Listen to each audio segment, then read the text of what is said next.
Namaskar दोस्तों, welcome to my channel. Friends, if you have not yet subscribed to my channel, please subscribe my channel and click the bell icon for getting the regular notifications. This is the pre-market report video for 10 December 2025. That's for Wednesday. So in this video, we are going to cover FN analysis, post-market analysis, chart review, top gainers, losses, technical view and outlook for tomorrow. And we are also going to discuss the pre-market and levels for Wednesday. So needless to say, we are going to cover everything including the global and local cues as well. So let us start from the market overview perspective. So what happened during the last trading day? That is for 9 December and we witnessed the Nifty expiry. So friends, if you look at the Nifty expiry, it was a heavily volatile session. In the morning, Nifty has given a dip to the lowest point around 25,728. From there, we have seen a very good recovery up to 25,930, around 930, and again at the end there was another dip. So overall we got a lot of opportunities for playing up and down moves. So those who are part of my channel, so they must have got the exact levels and all for for trading, and I want people where to short, where to long and all. Okay, let us continue our discussion from the chart. So let's go to the chart and continue our discussion. Friends, I'm using Nifty and I'm using a 45 minutes time frame. Okay, so why I'm using a 45 minutes time frame, I'll tell you. So if you look here today, this was a previously marked levels. Okay, if you look here, Nifty exactly came and touched this level. This was one of the support, that is 25,725.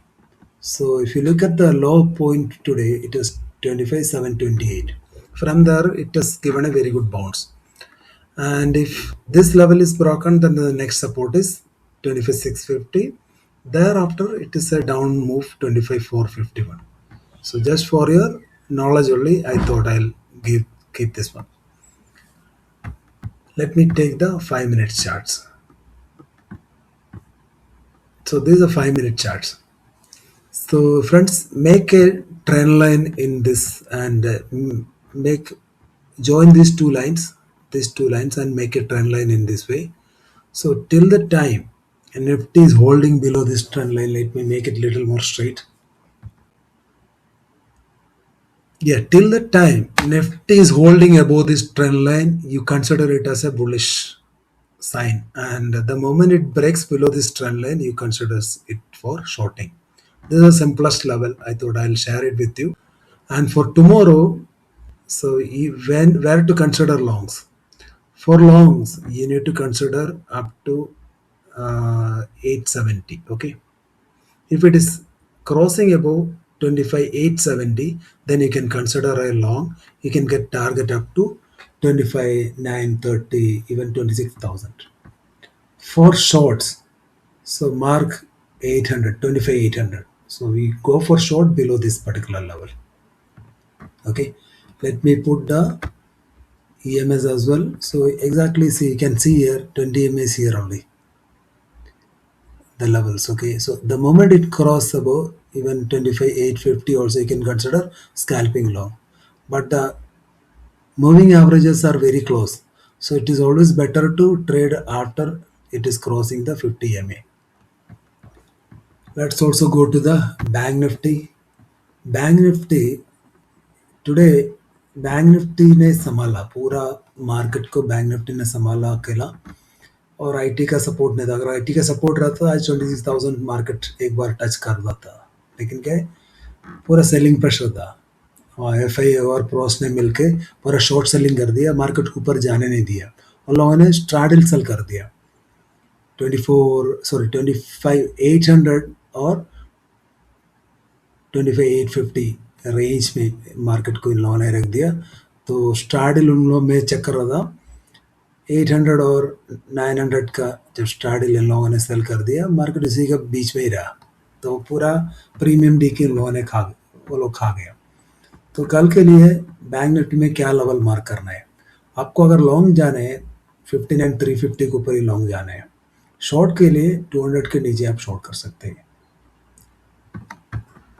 Sensex was one of the weakest index because of the IT weakness. Not sure why IT was so weak today. And for tomorrow, if Sensex is crossing above 84,700, then only consider longs. Once Sensex cross above 800, 84,800, then you can think that this has become bullish. And for shorts, you can short it below 84,600.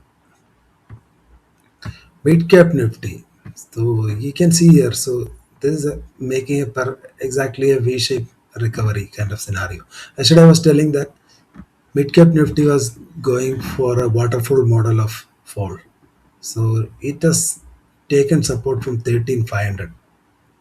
And after that, it has given a very good up momentum as well. Almost 300 points का recovery भी इसने दे दिया. तो कल हमें क्या mark करना चाहिए? जब तक ये 13,700 के ऊपर इसको शॉर्ट नहीं करना. अगर 13,700 के नीचे चला गया, you can consider shorts. For longs, you can consider above 13,770. You can give target up to 840 followed by 880. India VIX में देख लेते हैं. ये सबसे सब खेल इंडिया विक्स के जरिए हो रहे हैं आजकल हमारे मार्केट में. सुबह मैं देख रहा था एक टाइम इंडिया विक्स 6% अप था. वहां से इन लोगों ने पूरा इंडिया विक्स को तोड़े. जब इंडिया विक्स ऊपर जा रहा था, हमारा मार्केट वैसे टूट रहा था. बाद में जब इंडिया विक्स नीचे आ रहा था, मार्केट में रिकवरी आया. लास्ट में क्या इन लोगों ने एक और बार इंडिया विक्स ऊपर उठा लिया, तब जाके 100 पॉइंट्स के करीब निफ्टी गिर गया. तो एक सारे गेम इंडिया विक्स के जरिए होते हैं. तो कल के लिए मेरा यही सजेशन आप लोगों के लिए, अगर इंडिया विक्स ऊपर जा रहे हैं, आप कभी लॉन्ग के लिए सोचना भी नहीं है. अगर इंडिया विक्स नीचे जा रहे हैं, तब आप शॉर्ट के लिए भी नहीं सोचना. और इसमें कोई बात करने लिए कुछ है भी नहीं. चलो हम लोग अपने शीट पे वापस चलते हैं. यूएसडीएनआर में थोड़ा बहुत स्ट्रेंथ आया, तो इसी के चलते हुए आज बैंक निफ्टी में स्ट्रेंथ देखने को मिला है. लेकिन मेटल सेक्टर अभी भी वीक है. हो सकता है कल मेटल सेक्टर में एक बाउंस आपको देखने को मिल सकते हैं.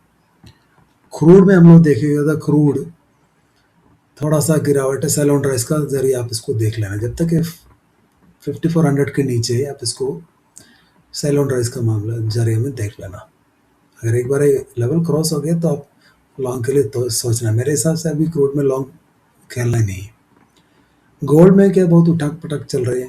तो गोल्ड में मैंने आप लोगों को बोला, गोल्ड जब भी 4180 के नीचे जाते हैं, तो बहुत बड़ा बाइंग आ जाता है. मुझे लग रहा है कुछ इंस्टीट्यूशंस गोल्ड को नीचे जाने नहीं दे रहे. सिल्वर में और तेजी आ गया. सिल्वर नीचे लेवल से अच्छा खासा तेजी आ गया. गोल्ड और सिल्वर में शॉर्ट करने जाएगा तो खुद शॉर्ट हो जाएगा. अभी का सिनारियो में कोई वीकनेस मुझे नहीं दिख रहा है. इम्पोर्टेंस डाटा यूएस का जॉल्ट्स जॉब ओपनिंग आता है, आने वाला है सितंबर का. तो इस ये जॉल्ट्स क्या है, मैं आपको समझाने की कोशिश करूँगा. जितना भी जॉब ओपनिंग था सितंबर में, और वो कैरी फॉरवर्ड सितंबर में फिल नहीं, और अक्टूबर के लिए कैरी फॉरवर्ड हुआ. तो ये डाटा है.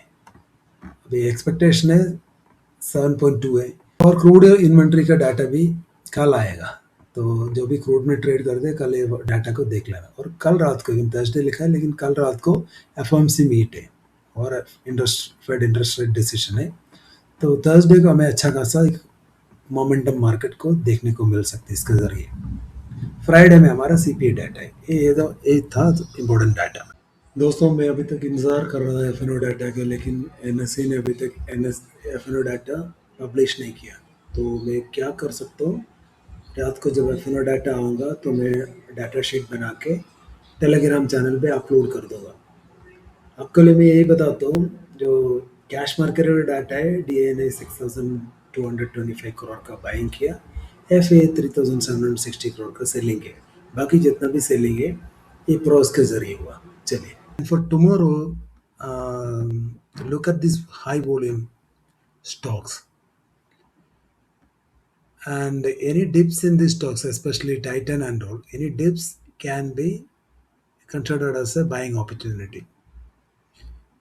Even Apollo Hospital is also, I'm looking here, and Apollo Hospital in a dip can be considered as a buying opportunity. Rest of the stocks, you just look at the volume and decide accordingly. And for top losses, you can see Asian Paint, a lot of IT stocks are there. दोस्तों आप चाहे तो video pause करके दोबारा मेरा pre market report video कल का सुन सकते हैं। तो मैंने आप लोगों को बोला था कल 3 ही स्टॉक था, टेक महिंद्रा, HCL टेक एंड विप्रो था। ये पॉजिटिव टेरिटरी में क्लोज होता है। मैंने आप लोगों को क्या बोला, ये ओवररन हो चुका है, इनमें डिप आना बाकी है। तो देखो आज ऐसे ही हुआ था, लेकिन मैंने आप रिकमेंडेशन नहीं दिया था क्योंकि मैं दे नहीं सकता कि इसको इधर शॉर्ट करो उधर शॉर्ट करो, ये सब समझने की बात है। मैं इधर इशारा ही दे सकता है। तो कल के लिए क्या है, तो मान लो इसमें और भी डिप आ जाते हैं, आप इसको बाइंग अपॉर्चुनिटी के नज़रिए में कंसिडर कर सकते हैं। तो जितना भी हैवी वेट स्टॉक्स है आप उसको देखते जाना, और वॉल्यूम्स जहाँ जहाँ वॉल्यूम्स बहुत बड़ा है जैसे डॉक्टर रेड्डी वगैरह में, अब इसको लॉन्ग का नज़रिए कंसिडर नहीं करना। अगर सेल ऑन राइज का मामला भी इसको देख लेना। ये स्टॉक में क्या हो रहा है, ये स्टॉक सब खराब नहीं है, लेकिन रिटेलर जहाँ जहाँ बुलिश पोजिशंस बना रहे हैं वहाँ पे बड़े खिलाड़ी लोग जो ऑपरेटर बोलते हैं, ये लोग क्या कर रहे हैं, स्टॉक्स को नीचे लेके जा रहे हैं। तो रिटेलर को फोर्स एग्जिट करने के बाद ही वो लोग इनमें अप मूव दे रहे हैं। चलिए, technical view and outlook for Wednesday. So we'll today expiry is over and it is a new week. Let us start from Nifty 50. Nifty में कि अभी क्या चल रहे हैं, ग्लोबल मार्केट में कुछ भी हो, हमारा मार्केट में बहुत सारे वीकनेस है, लेकिन रुपये भी रिकवर हो गया। पता नहीं कि कौन सी भूत आ गया, और मुझे लग रहा है ये ऑपरेटर का साजिश है। अपना मार्केट को गिराने के बाद ये लोग मार्केट को ऊपर लेके आएगा। आपको याद होगा 2 महीने पहले बैंक निफ्टी में इन लोगों ने इतना नीचे लेके आ गया, 53,000 तक लेके गया। तो जितना भी लॉन्ग उसमें था रिटेलर, सबको निकालने के बाद वहाँ से अराउंड 6,000 पॉइंट्स का रैली इन लोगों ने दे दिया। ये ऑपरेटर का गेम इधर चल रहा है। मुझे ये पता नहीं है क्या गुण है, अगर रिटेलर बुलिश हो गया तो मार्केट नीचे गिरना ही है। तो मुझे समझ में आ रहा है कौन सी लॉजिक से सेबी चाहते हो इन सब के ऊपर इन्वेस्टिगेशन करना चाहिए। चलो, निफ्टी में if Nifty is going below 25,800 then only consider shorts. First target 25,730 followed by 670. Major support है, आज की जो सपोर्ट लिया 25,730 का सपोर्ट है। और लॉन्ग्स के लिए 25,870 के ऊपर आप लॉन्ग कंसिडर करना, 930 फॉलोड बाई 26,000 तक आपको मिल सकते हैं। मेरा व्यू है avoid shorts till the time Nifty is holding about 20 EMA। अगर एक बार 20 EMA के नीचे चलना शुरू किया तो आप शॉर्ट कर सकते हैं। पीसीआर अभी भी है ओवरसोल्ड टेरिटरी में, इसमें एक बाउंस आना बाकी है, रिट्रेसमेंट का जगह अभी भी बाकी है। क्योंकि निफ्टी में भी आप देखेगा तो अराउंड 4,050 पॉइंट्स का डिप आया, लेकिन रिट्रेसमेंट भी आया नहीं। बैंक निफ्टी अभी थोड़ा स्ट्रेंथ में दिख रहे मुझे। 59,200 के नीचे आप इसको शॉर्ट करना, ज़्यादा टारगेट मिल अभी दिख नहीं रहे। जब तक 58,900 तोड़ते नहीं है, इसमें बाउंसेस आते रहेगा। अगर एक बार 58,900 तोड़ दिया तो 58,500 तक टारगेट मिल सकते हैं। सो फॉर लॉन्ग 59,350, इसके ऊपर ही आप लॉन्ग कंसिडर करना, आपको 59,750 तक टारगेट मिल सकते हैं। एक बार 59,350 के ऊपर अगर बैंक निफ्टी चलना शुरू किया तो इसमें बुलिशनेस आ जाएगा, तो शॉर्ट नहीं करना। पीसीआर अभी भी इसका अच्छा दिख रहा है। आपको याद होगा कल भी मैंने बोला पीसीआर अच्छा दिख रहा है, तो इसमें अच्छा खासा रिकवरी आया। सेंसेक्स में 84,600 के नीचे आप शॉर्ट कंसिडर करना, 84,200 तक टारगेट मिल सकते हैं। 84,400 एक सपोर्ट है, अगर ये टूट गया तो 84,000 भी आपको देखने को मिल सकते हैं। लॉन्ग के लिए 84,700 के ऊपर आप लॉन्ग कंसिडर करना, आपको इवन 85,000 85,100 तक टारगेट मिल सकते हैं। एक बार सेंसेक्स 84,800 के ऊपर अगर चलना शुरू कर दे तो इसको शॉर्ट अवॉइड ही करना, क्योंकि बुलिश मोमेंटम ये पकड़ लेगा। पीसीआर अभी भी ओवरसोल्ड टेरिटरी में। मिड कैप में बहुत बड़ा गिरावट है और बहुत बड़ा रिकवरी इसमें आया। 13,700 के नीचे इसको शॉर्ट करना, आपको टारगेट 13,570 तक मिल सकते हैं। लॉन्ग के लिए 13,750 के ऊपर ही लॉन्ग सोचना, आपको 13,860 इवन 13,900 तक तो टारगेट मिल सकते हैं। मिड कैप जब तक 13,750 के नीचे इसको बेरिश नज़रिए से देख लेना, शॉर्ट कर सकते हैं। पीसीआर भी ठीक है इसका। तो मेरा व्यू है कल के लिए Nifty is in A make और ब्रेक मोड है। तो this structure is completely fragile. जब तक ये 25,900 के ऊपर टिकता नहीं है, इसमें बेरिश मोमेंटम कंटिन्यू रहेगा, ये बियर ग्रिप में रहेगा। सो जब तक कि 26,000 और रिक्लेम नहीं करता, तब तक ये सेल ऑन राइज का जरिए में इसको देख लेना। तो मेरा व्यू है कि retracement bounce is due in Nifty and Sensex, एक तो आना चाहिए कल, नहीं तो सेंसेक्स एक्सपायरी में तो आ ही जाएगा। Strategy go with the market trend, A bounce cap in a bounce is due because of the low PCR in both Nifty and Sensex. Yeah, finally, let us also look at the global market and GIFT Nifty. If you look at US market is in the positive territory, but GIFT Nifty is indicating another gap down. मुझे पता नहीं इतना बेयरिशनेस gift Nifty और हमारा market में क्या है इसका, तो किसी को अगर पता है तो जवाब दे देना।